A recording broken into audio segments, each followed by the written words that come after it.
The stagecoach rattled into Fort Worth, Texas on a scorching afternoon in June of 1878, and Delilah Owens pressed her handkerchief against her forehead, wondering if she had made the worst mistake of her life leaving Kansas City behind. The advertisement had been simple enough. Cook needed for ranch outside Fort Worth, room and board provided, wages paid monthly. Delilah had been desperate enough to answer it without asking too many questions. After her father died and left nothing but debts, she had exactly two choices: marry Walter Hammond, the 50-year-old banker who had been circling her like a vulture, or find honest work somewhere far away. She chose the latter. The ranch foreman, a grizzled man named Pete Sullivan, met her at the stage depot with a wagon that had seen better days. He looked her up and down with obvious skepticism, taking in her modest traveling dress and the single trunk that contained everything she owned. "You are the cook?" he asked, his voice rough as sandpaper. "I am," Delilah said, lifting her chin. She was 22 years old and had been cooking for her father and 3 brothers since her mother passed when she was 12. She knew her way around a kitchen better than most women twice her age. Pete grunted and loaded her trunk without further comment. The ride to the Triple Y Ranch took nearly an hour, and Delilah spent the time studying the landscape. It was different from Kansas, wilder somehow, with mesquite trees dotting the golden grass and the sky stretching endlessly overhead. The heat was oppressive, but there was something about the openness that made her chest feel less tight than it had in months. The ranch house came into view first, a sprawling structure of wood and stone that looked well maintained. Beyond it were the bunkhouse, the barn, several corrals, and what Pete explained was the cookhouse where she would be working. It was a separate building, which surprised her. Most ranches she had heard of had the cook working in the main house kitchen. "Mr. Yates, he is particular about how things run," Pete said, as if reading her thoughts. "The hands eat in the cookhouse. You will have everything you need there. Your room is attached to the back." "How many hands are there?" Delilah asked. "About 15, depending on the season. More during roundup and drives. 15 men." Delilah swallowed hard but kept her expression neutral. She had cooked for her family of 5. How much harder could 15 be? Pete helped her down from the wagon and showed her to the cookhouse. Inside, it was actually quite well equipped. There was a large cast iron stove, wooden counters, shelves stocked with staples, and a heavy table where the men would eat. Her room was small but clean, with a narrow bed, a washstand, and a window that looked out toward the eastern pastures. "You will start with breakfast tomorrow," Pete said. "The hands eat at 5 in the morning before heading out. Supper is at 6 in the evening. Lunch they take with them, so you will need to prepare something they can carry. Mr. Yates will go over the supplies and budget with you this evening." "Mr. Yates is the ranch owner?" Delilah asked. "One of his sons runs things now. Quinton Yates. The old man passed 2 years back, left the place to his boys. Quinton is the eldest, so he is in charge." Pete's expression changed slightly when he mentioned Quinton, something between respect and wariness. Before Delilah could ask anything else, Pete tipped his hat and left. She spent the next hour unpacking her few belongings and exploring the cookhouse, taking inventory of what was available. She was elbow-deep in the flour barrel, checking the quality, when she heard the door open behind her. "You must be Miss Owens." The voice was deep and smooth, and when Delilah turned around, she found herself looking at the most striking man she had ever seen. Quinton Yates was tall, easily over 6 feet, with broad shoulders and the lean, muscular build of someone who worked hard every day. His hair was dark, almost black and slightly too long, curling at his collar. But it was his eyes that caught her attention, a startling green that seemed to see right through her. He was covered in dust from the trail, his shirt sleeves rolled up to reveal tanned forearms, and he held his hat in his hands. Delilah guessed he was perhaps 28 or 29, though it was hard to tell with the sun-worn look that all ranchers seem to have. "Mr. Yates," she said, wiping her flour-dusted hands on her apron. "I was just taking stock of the supplies." "Call me Quinton," he said, stepping further into the cookhouse. "We are not formal out here." His eyes traveled over the kitchen, then back to her face. "Pete said you came from Kansas City." "Yes, sir. Yes, Quinton." The name felt strange on her tongue, too familiar for someone she had just met, but he had asked, "What brought you all the way to Texas?" There was genuine curiosity in his voice, not the suspicion she had half expected. Delilah considered how much to tell him. "My father passed. There was not much keeping me there." Something flickered across his face, understanding perhaps. "I am sorry for your loss. Losing family is never easy." He paused, then seemed to shake off the somber mood. "How many have you cooked for before?" "My father and 3 brothers regularly. But I helped with church socials and barn raisings. I have fed upwards of 30 at a time." Quinton nodded slowly. "The hands can be particular. They work hard and they expect good, solid food. No fancy things, just meat, bread, beans, potatoes." "Can you handle that?" "I can handle it," Delilah said firmly. For a moment they just looked at each other, and Delilah felt something odd flutter in her stomach. She dismissed it as nervousness about the job. "The budget for food is generous," Quinton said, breaking the silence. "I will take you into town every Saturday to get what you need. We keep chickens, so you will have eggs. We butcher our own beef and pork. There is a garden behind the cookhouse that the last cook started, but it has not been tended in a while." "The last cook?" Delilah asked. "Old Charlie. He was with my father for 20 years, passed in his sleep 3 months ago."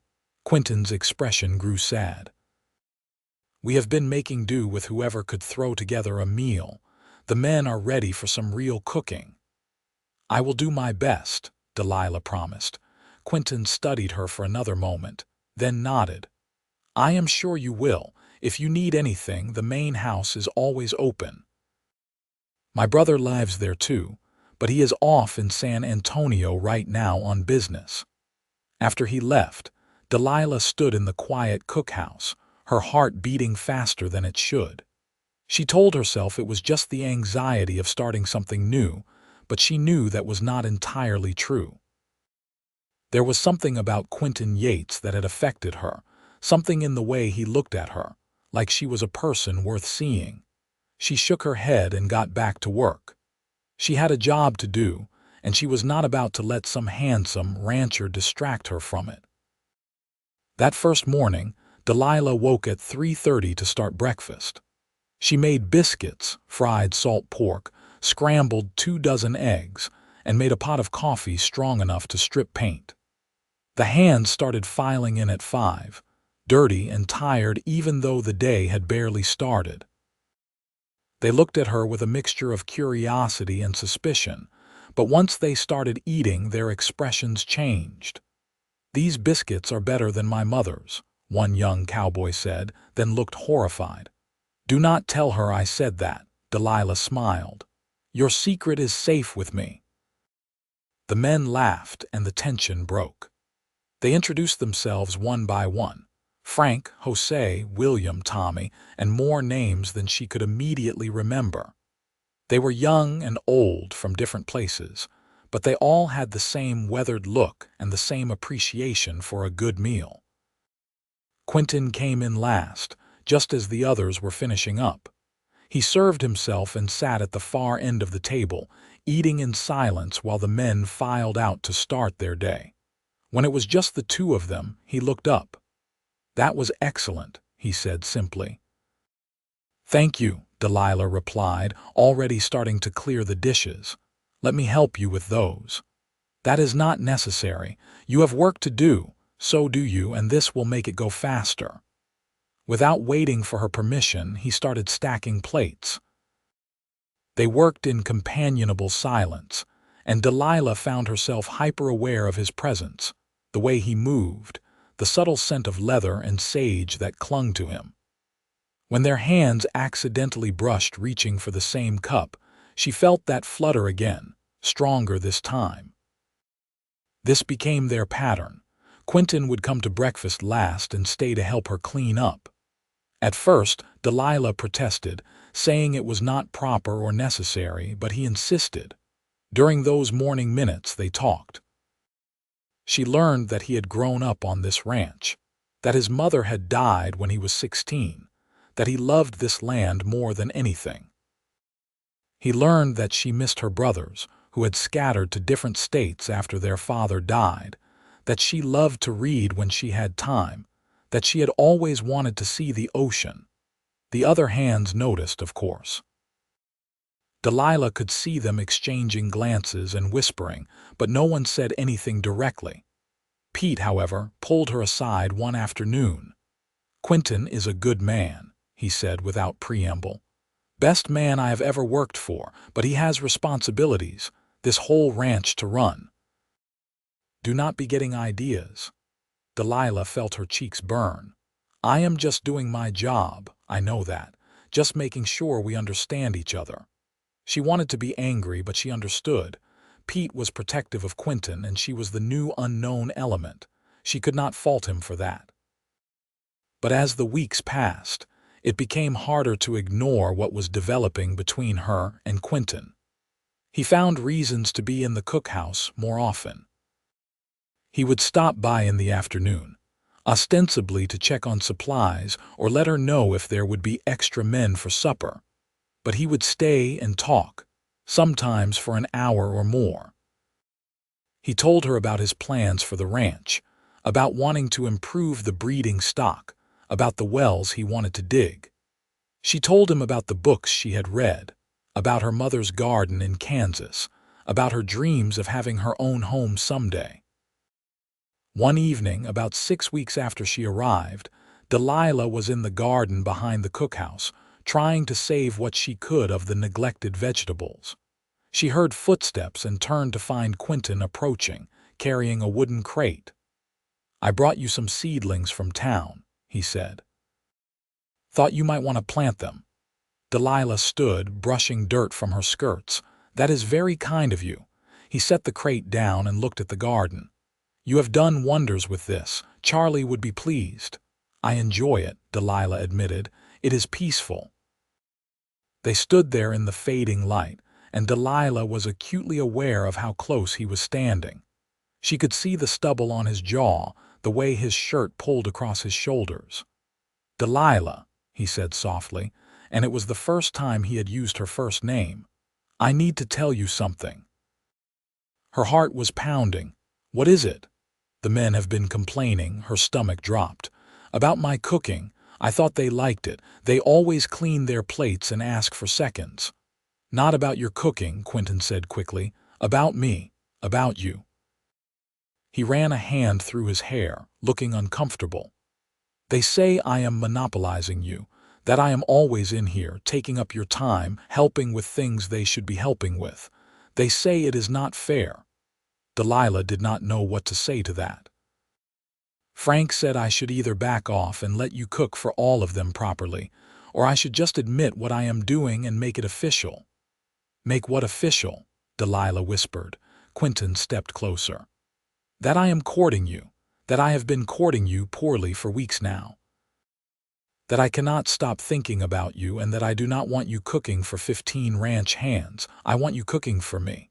He paused, his eyes searching hers. "If that is something you might want to." Delilah could barely breathe. "Quinton, I am the cook. You are my employer. People will talk." "Let them talk," he said fiercely. "I do not care what people say. I care about you. I have cared about you since the moment you turned around with flour on your nose and told me you could handle feeding my men." "I did not have flour on my nose," Delilah protested, but she was smiling. "You did. Right here." He reached out and gently touched the tip of her nose. The gesture was so tender, so intimate that Delilah felt tears prick her eyes. "I care about you too," she admitted, "but I do not want to lose my position. I need this job. I have nowhere else to go." "You would not lose anything," Quinton said. "You would gain everything. Marry me, Delilah. Not now, not until you are ready, but someday. Let me court you properly. Let me show you that this can work. What about the hands? What about their meals? We will hire another cook for them. Or I will learn to cook. I do not care. I just know that I cannot keep pretending that I am coming to the cookhouse for any reason other than to see you." Delilah looked into his green eyes and saw nothing but sincerity and hope. She thought about the past 6 weeks, about the way her heart lifted every time she heard his voice, about how the best parts of her days were those quiet mornings cleaning up after breakfast together. "Yes," she said. "Yes, you can court me."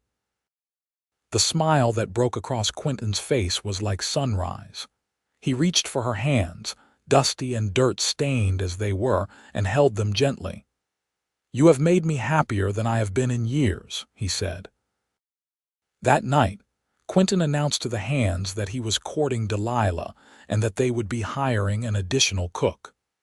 The men cheered, not because they disliked Delilah's cooking, but because they were genuinely happy for their boss. It turned out that most of them had been running a betting pool on how long it would take Quinton to work up the nerve to say something. The courting period was both wonderful and frustrating. Quinton was determined to do things properly, which meant no being alone together without a chaperone, no inappropriate contact, and certainly no kissing, though Delilah found herself thinking about that last one far more than she should. He took her into town every Saturday as promised, but now it was a social outing as much as a practical one. They would have lunch at the hotel restaurant, and he would walk with her down the main street, proudly introducing her to everyone they met. The townspeople were curious, but generally kind.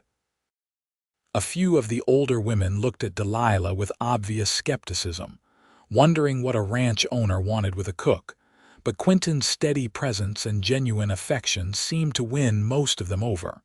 He brought her gifts: a new shawl, a book of poetry, wildflowers picked on his morning rides.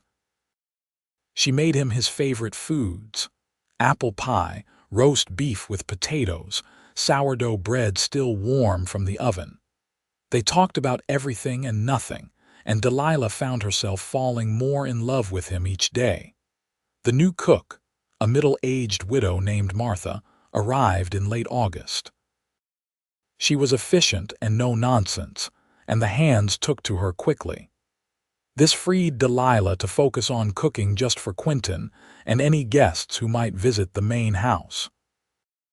Quinton's brother, Robert, returned from San Antonio and gave his wholehearted approval of the relationship, joking that it was about time Quinton found someone who could tolerate him.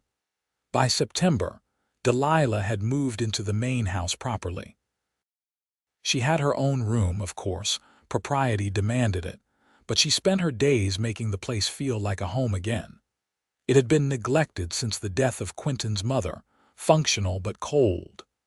Delilah cleaned and organized, made curtains for the windows, planted flowers by the porch. Quinton would come in from working and find her humming while she cooked, and the look on his face made her heart swell. One evening in early October, Quinton asked her to take a ride with him. They rode out to a hill overlooking the ranch, with Robert trailing behind as chaperone, though he kept a respectful distance. The sun was setting, painting the sky in shades of orange and pink. "My father proposed to my mother here," Quinton said. He said it was because he wanted her to see what she would be getting, not just a man, but a whole life, a whole world. Delilah looked out at the rolling land, the cattle grazing in the distance, the house with smoke curling from its chimney. "It is beautiful." "It is not an easy life," Quinton said seriously. "There are droughts and floods, diseases and accidents. There are years when the cattle prices drop and we barely make ends meet. It is hard work every single day. I know that, Delilah said, but it is also a good life, an honest life. And I want to share it with you if you will have me.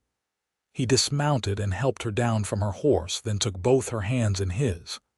Delilah Owens, will you marry me? Will you be my wife, my partner, the mistress of this ranch? Delilah felt tears streaming down her face.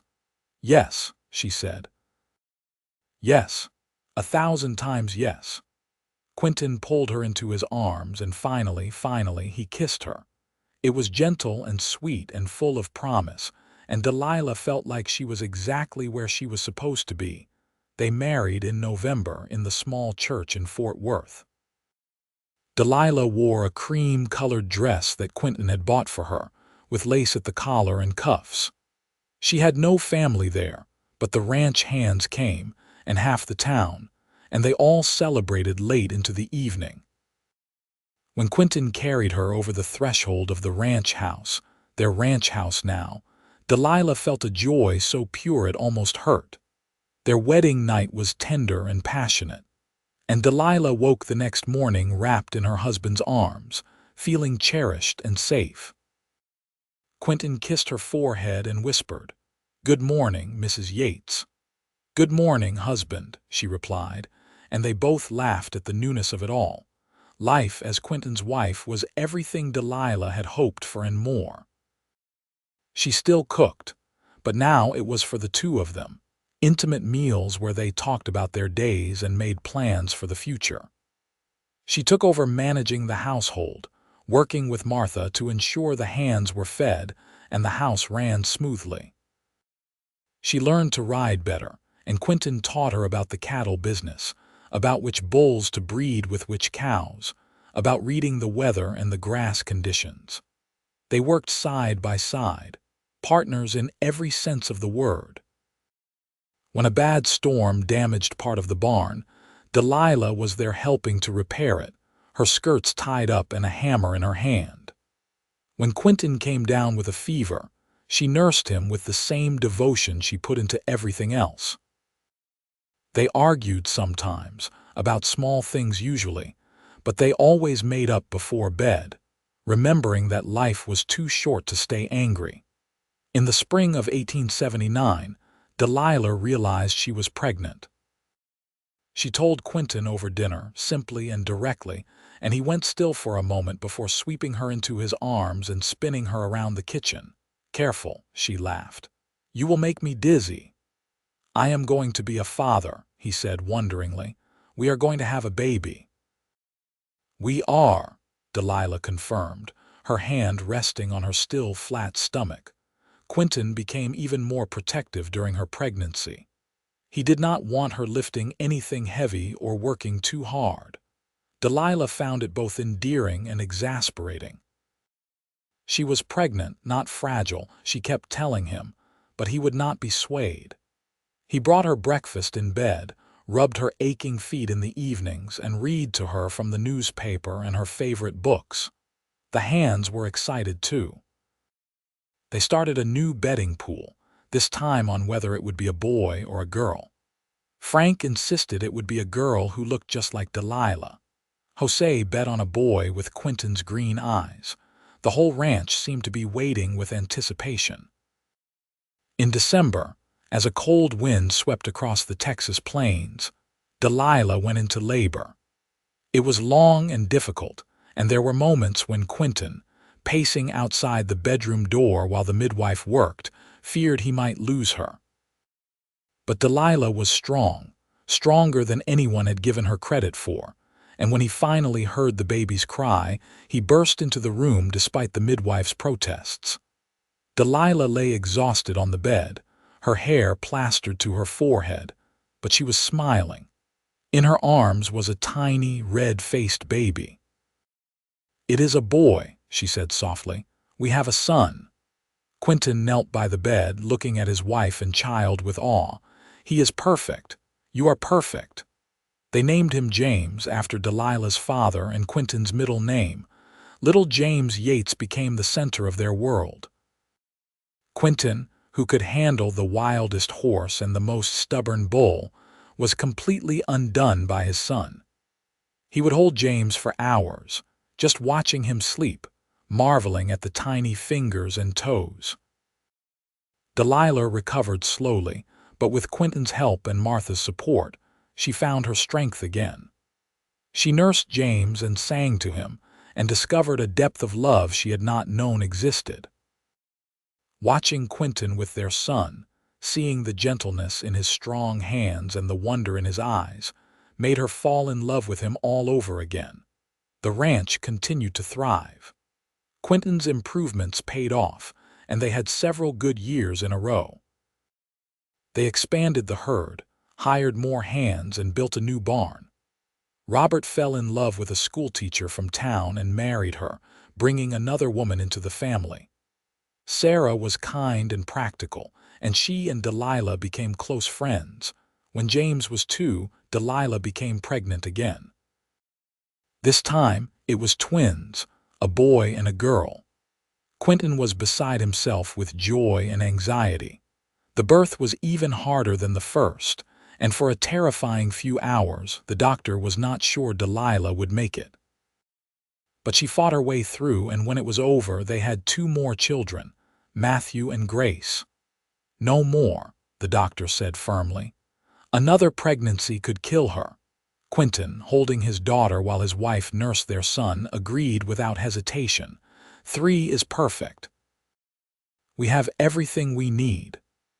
Delilah looked at her family, her husband and her children, and thought about the frightened young woman who had stepped off that stagecoach in Fort Worth 5 years ago. She had been running from one life and hoping to find another, never imagining she would find love, partnership, and a home that felt like it had been waiting for her all along. The years passed in a blur of busy days and quiet nights. James grew tall and serious, fascinated by everything to do with the ranch. Matthew was wild and fearless, always getting into trouble. Grace was gentle and observant, with her father's green eyes and her mother's practical nature. Quinton taught the boys to ride and rope, while Delilah taught Grace to cook and sew, though Grace was just as likely to be found in the barn helping her father as in the kitchen helping her mother. In 1885, when a severe drought hit Texas, the ranch struggled.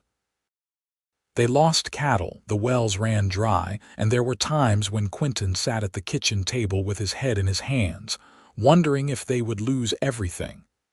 But Delilah stood by him, steady and strong. They tightened their belts, sold what they could, and held on. The hands stayed loyal, taking reduced wages and working harder than ever. When the rains finally came, they all celebrated together. Through it all, Quinton and Delilah's love only grew stronger. They had built something together, not just a ranch but a life, a legacy. On their 10th anniversary, Quinton took Delilah back to the hill where he had proposed. "You regret it?" he asked, holding her hand as they watched the sunset. "Saying yes to a dusty cowboy with more dreams than sense." Delilah leaned against him, comfortable and content. "Not for a single moment. You are everything I never knew I needed." "You saved me," Quinton said softly. "After my parents died, I was just going through the motions, working myself to death and calling it living. Then you showed up, and suddenly everything had color again. Purpose. Joy." "We saved each other," Delilah corrected. "I was running away, and you gave me something to run toward." They stood there as the sun dipped below the horizon, 2 people who had found each other against the odds and built something beautiful from dust and dreams and determination. As the children grew, the ranch became their classroom. James, at 15, was already helping his father with the business side of things, learning to negotiate prices and manage the books. Matthew, at 13, was the best rider on the ranch, fearless and skilled. Grace, also 13, had inherited her mother's gift for nurturing and was always rescuing injured animals and nursing them back to health. Delilah watched her children and marveled at how different they all were, how unique and special. She saw pieces of herself and Quinton in each of them, but also something entirely their own. She made sure they learned to read and write, bringing in a tutor from town when they were young, and then sending them to the school in Fort Worth when they were older. In 1890, Quinton's brother Robert and his wife Sarah had a tragedy. Sarah died in childbirth, along with the baby. Robert was devastated, and for a while they worried he might not recover from the grief. But Quinton and Delilah supported him, giving him space when he needed it and company when he could not bear to be alone. Eventually, Robert found his way back to living, though he never remarried. That same year, James announced that he wanted to study animal husbandry at a new agricultural college that had opened. Quinton was torn between pride and the fear of losing his eldest son, but Delilah encouraged it. "Let him learn," she said. "He will come back with knowledge that will make the ranch even better. And he will come back, Quinton. This land is in his blood." She was right. James went to college and returned 2 years later with new ideas about breeding and disease prevention that helped the ranch prosper even more. He also returned with a young woman named Clara, a farmer's daughter he had met at school. They married in 1893, and suddenly Delilah was a mother-in-law, a role she took to with grace and warmth. Matthew, ever the adventurer, announced at 19 that he wanted to join a cattle drive up to Kansas. Quinton, remembering his own youthful adventures, gave his permission but insisted on going along. They were gone for 3 months, and when they returned, Matthew had a new maturity about him and a deep respect for the hard work his father had been doing all these years. Grace surprised everyone by falling in love with the new veterinarian who had set up practice in Fort Worth. Dr. Thomas Quinn was kind and intelligent, and he loved Grace with a devotion that reminded Delilah of Quinton. They married when Grace was 20, in 1892, and though she moved to town, she visited the ranch often, usually with some new remedy or idea for improving the animal's health. As Delilah approached her 40th birthday in 1896, she found herself reflecting on the journey that had brought her here. She was sitting on the porch of the ranch house, watching the sun set when Quinton joined her. He was 44 now, with silver threading through his dark hair, but to her, he was as handsome as the day she had met him. "What are you thinking about?" he asked, settling into the chair beside her. "Everything," Delilah said. "About that scared girl who came here 18 years ago not knowing what she would find. About how you turned my whole world upside down. In a good way, I hope," Quinton said with a smile, "in the best way." She reached for his hand. "I was hired to cook for the hands, and you made sure I only cooked for you. I thought you were being selfish, but really, you were being smart. You knew we belonged together before I did." "I knew from the moment I saw you," Quinton admitted. "Standing there with your chin up, ready to take on the world, I thought, there is a woman worth fighting for, worth changing everything for." "We have built a good life," Delilah said. "We have built a great life," Quinton corrected, "and it is not over yet. We have grandchildren to spoil and new adventures to have." He was right about the grandchildren. James and Clara had their first child, a daughter, in 1894. Matthew married a rancher's daughter from the next county over in 1897 and had a son the following year. Grace and Thomas had 2 children, boys, in 1894 and 1896. The ranch house that had once been so quiet was now filled with the sounds of children's laughter whenever the family gathered, which was often. Delilah loved being a grandmother. She taught her granddaughters to cook and her grandsons to ride, just as she had done with her own children. She baked cookies and told stories and made sure every child knew they were loved unconditionally. Quinton, too, thrived in his role as grandfather. He was patient and playful in a way he had not been able to be with his own children, having been so focused on keeping the ranch running. Now, with James taking over more of the daily operations, Quinton had time to simply enjoy his family. In 1900, as a new century dawned, the Yates family gathered at the ranch to celebrate. All three children were there with their spouses and children. Robert was there, older now but still sharp and engaged. The ranch hands, some of them new but many who had been there for decades, joined in the celebration. Martha, still cooking for the hands though she was well into her 60s, made her famous apple cake. Delilah stood on the porch watching the chaos and joy of her family and felt Quinton's arms slip around her waist. "Happy?" he asked. "Beyond measure," she replied. "Any regrets?" Delilah thought about it seriously, then shook her head. "Not a one. Every choice, every hardship, every moment of joy has led to this. I would not change a thing." "I love you," Quinton said, as he had said countless times over the years. "More today than yesterday and less than tomorrow." "I love you too," Delilah replied, tilting her face up for a kiss. As the years continued to pass, Delilah and Quinton settled into a comfortable rhythm. They were no longer young, and their bodies reminded them of that fact daily, but their spirits remained vibrant. They took walks together every evening when the weather permitted, talking about everything and nothing. They sat together in the evenings, reading or simply enjoying each other's company. In 1905, when Delilah was 49 and Quinton was 53, they celebrated their 26th wedding anniversary. The family threw them a party, and the whole town of Fort Worth seemed to turn out. People spoke about the Yates family with respect and affection, about how they had built not just a successful ranch but a real legacy. James, now 35, was fully in charge of the ranch operations, and he was doing an excellent job. Matthew, at 33, had bought his own smaller ranch nearby and was making a success of it. Grace, also 33, was raising her family in town but remained deeply connected to the ranch and her parents. That night after the party, Quinton and Delilah lay in bed together, tired but happy.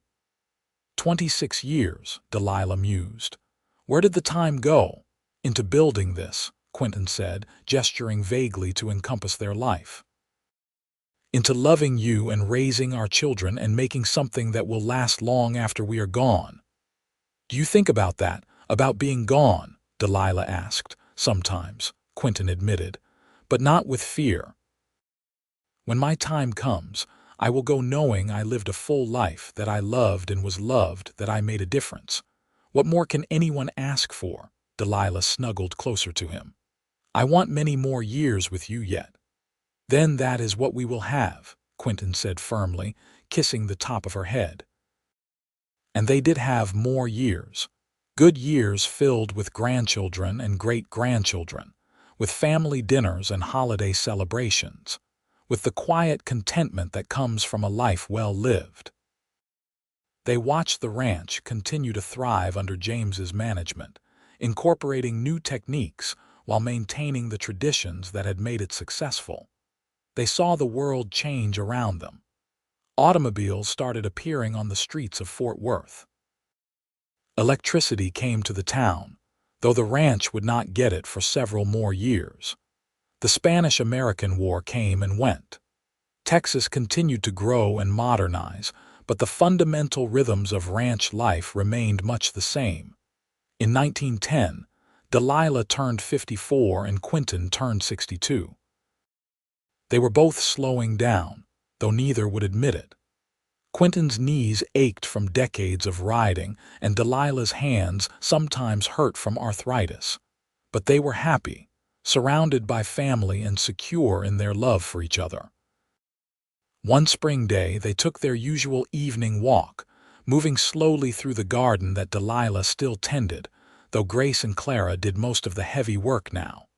The wildflowers were blooming and the air was soft and warm. "I have been thinking," Quinton said, "about what happens when I am gone." "Do not talk like that," Delilah protested. "Hush, let me finish. I have been thinking, and I want to make sure everything is arranged properly. James will get the ranch, of course, but I want to make sure Matthew and Grace are provided for too. And I want to make sure you are taken care of, that you will never want for anything." "I have everything I need right here," Delilah said, squeezing his hand. "I know, but humor me. I want it all written down legally so there can be no question." So Quinton updated his will, making sure everything was in order. It gave him peace of mind, even though Delilah hated thinking about a future without him. In 1912, Robert passed away peacefully in his sleep.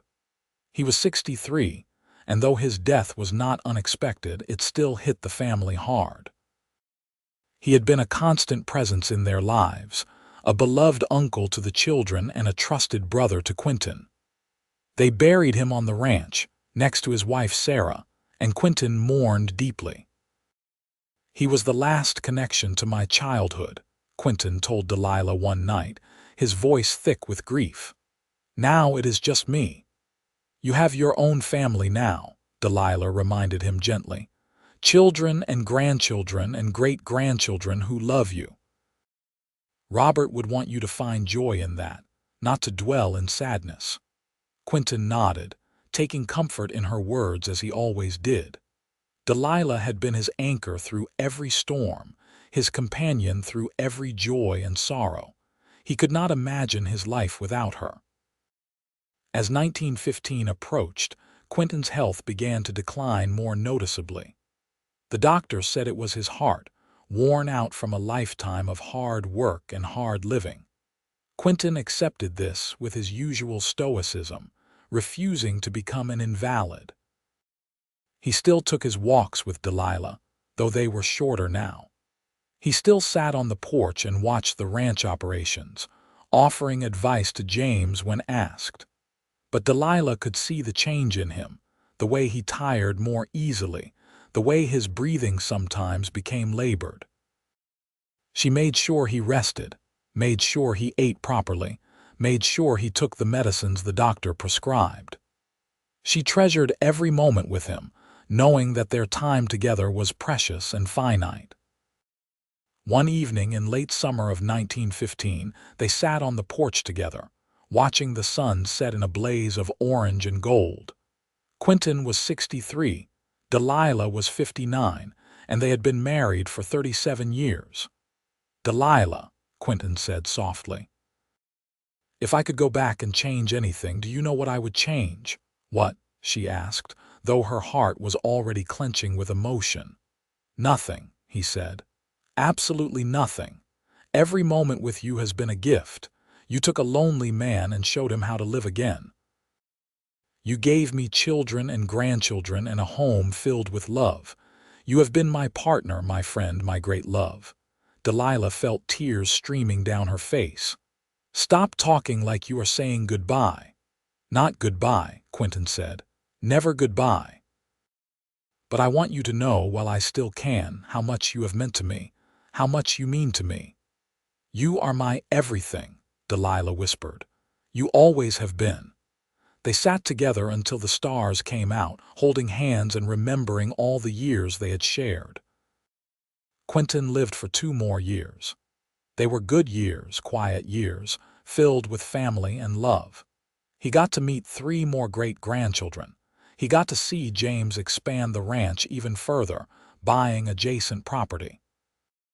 He got to celebrate Grace's daughter's wedding and Matthew's son graduating from college. In the fall of 1917, Quinton passed away in his sleep, with Delilah beside him. He was 65 years old. The entire town of Fort Worth turned out for his funeral, testament to the impact he had had on the community. He was buried on the ranch he had loved, under a sprawling oak tree that provided shade in summer and shelter in winter. Delilah mourned deeply, but she did not break. She had their children and grandchildren around her, supporting her and loving her. She had the ranch, which would always be a living reminder of everything she and Quinton had built together. She had her memories, decades of them, sweet and precious. She lived for another 15 years, watching her family grow and thrive. She got to see all of her grandchildren married and settled. She got to meet great-great-grandchildren, an entire new generation carrying forward the legacy she and Quinton had created. She never remarried. When people asked her why, she would smile and say that she had already had the great love of her life, and nothing could compare to that. Delilah passed away in 1932, at the age of 76. She died peacefully, surrounded by family, on a warm spring day very similar to the day she had first arrived in Texas 54 years earlier. Her last words were, "Tell Quinton I am coming home." They buried her next to Quinton, under that same oak tree. The headstones were simple but elegant, bearing their names and the dates of their births and deaths, and one simple inscription, "Together forever." The ranch continued to thrive for generations. James's children took it over, then his grandchildren. The family stayed close, gathering often to share meals and memories. They told stories about Delilah and Quinton, about the love story that had started when a young woman came to cook for the ranch hands, and a cowboy decided she should only cook for him. The cookhouse where Delilah had first worked was preserved as a reminder of where it all began. Young couples in the family would go there to remember that true love was worth fighting for, worth sacrificing for, worth building a whole life around. And on warm evenings, when the sunset painted the sky in shades of orange and gold, some family members swore they could see two figures walking hand in hand on the hill overlooking the ranch, together for all eternity, just as they had promised to be. The story of Delilah and Quinton became part of the family lore, passed down from generation to generation. It was a reminder that love could be found in the most unexpected places, that courage and faith could build something lasting, that two people working together could create a legacy that would endure long after they were gone. Their great-great-grandson, also named Quinton, took over the ranch in the 1960s. By then, Fort Worth had grown into a major city, but the Triple Y Ranch remained much as it had always been.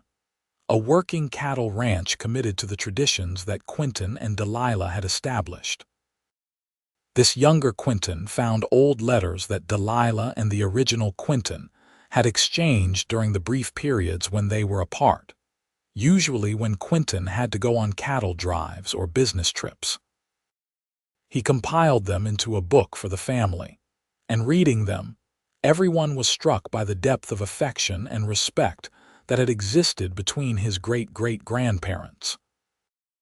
In one letter, written in 1885 during the drought, Quinton had written to Delilah from a trip to San Antonio where he was trying to negotiate better prices for their remaining cattle. "My darling wife, the days without you feel empty and colorless.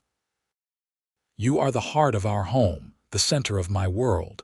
I find myself counting the hours until I can return to you. Business here is difficult, but I know that with you by my side, we can weather any storm. Your love gives me strength. Forever yours, Q."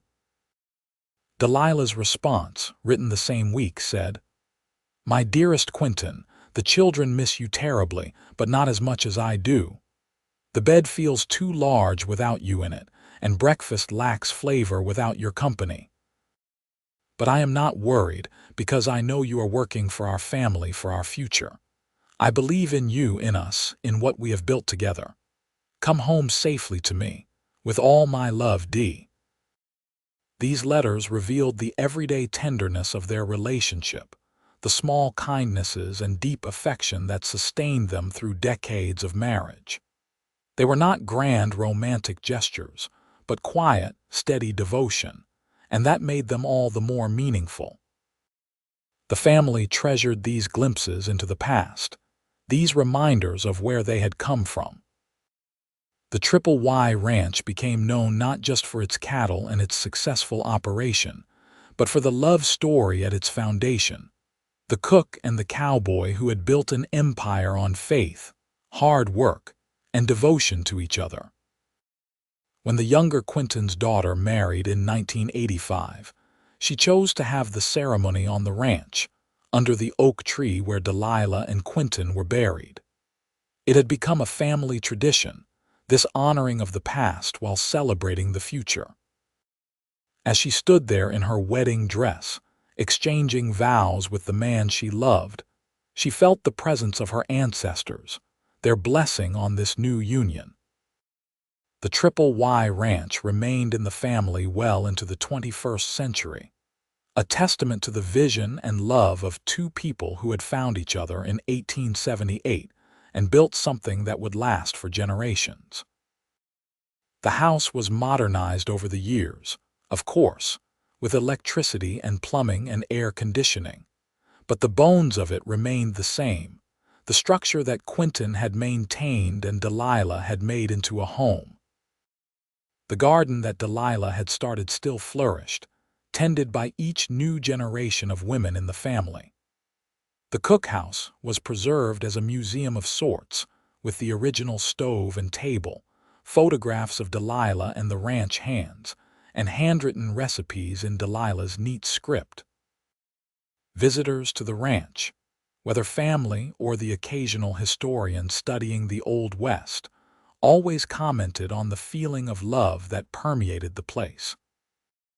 It was not something that could be easily explained, but it was there nonetheless, in the worn floorboards that Delilah had walked across thousands of times, in the porch where she and Quinton had sat together watching countless sunsets, in the very air itself. The story of how Delilah Owens came to Texas to cook for ranch hands and ended up becoming Delilah Yates, beloved wife, mother, grandmother, and matriarch of a ranching dynasty, inspired countless people over the years. It was a reminder that life could surprise you, that love could be found when you least expected it, that courage and determination could overcome any obstacle.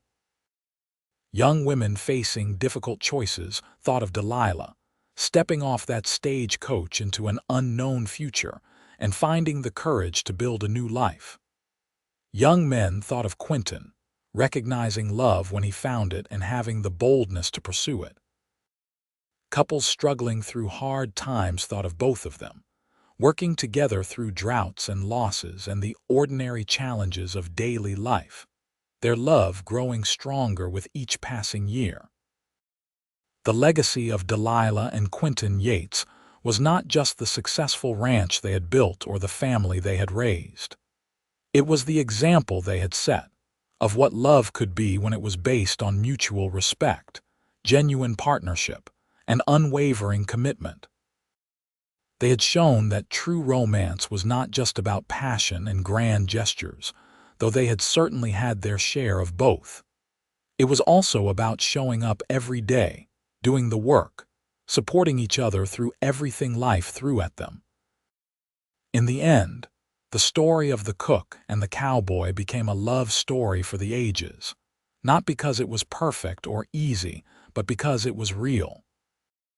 They had loved each other truly and deeply, and that love had created something beautiful that would endure long after they were gone, a legacy of devotion that would inspire generations to come.